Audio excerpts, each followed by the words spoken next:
ॐ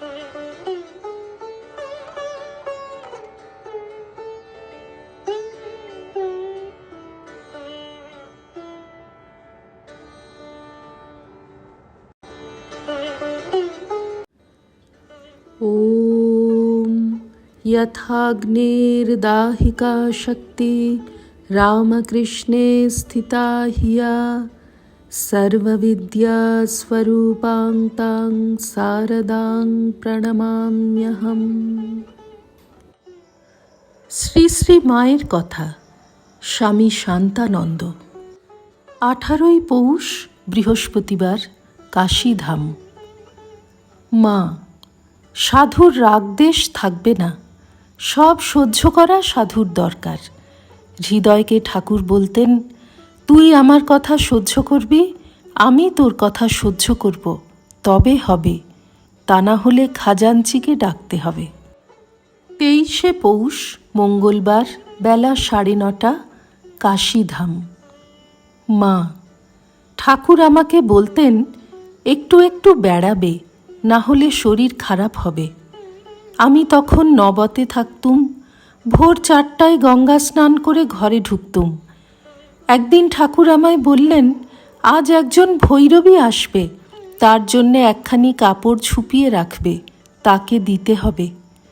ওই দিন কালীঘরের ভোগ রাগের পর ভৈরবী আসলে ঠাকুর তার সঙ্গে নানা কথা কইতে লাগলেন। ভৈরবীটির একটু মাথা গরম ছিল। সে আমায় সর্বদা রক্ষণাবেক্ষণ করত। কখনো কখনো আমায় বলতো, তুই আমার জন্যে পান্তা ভাত রাখবি, না রাখিস তো তোকে ত্রিশূলে করে মেরে রেখে যাব। শুনে আমার ভয় হতো।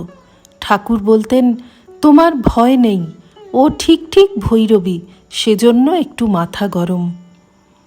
কখনো কখনো এত ভিক্ষা আনত যে 7-8 দিন চলত। তাতে খাজাঞ্চি বলতেন, মা, তুমি কেন বাইরে ভিক্ষায় যাও, এখানেই নিতে পারো।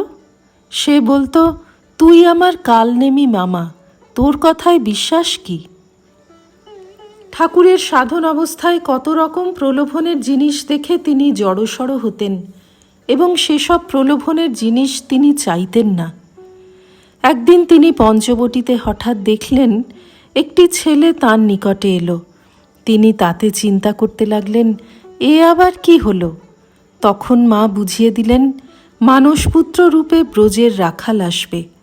যখন রাখাল এলো তখন তিনি বললেন, এই আমার সেই রাখাল এসেছে, তোমার নামটি কি বলো দেখি।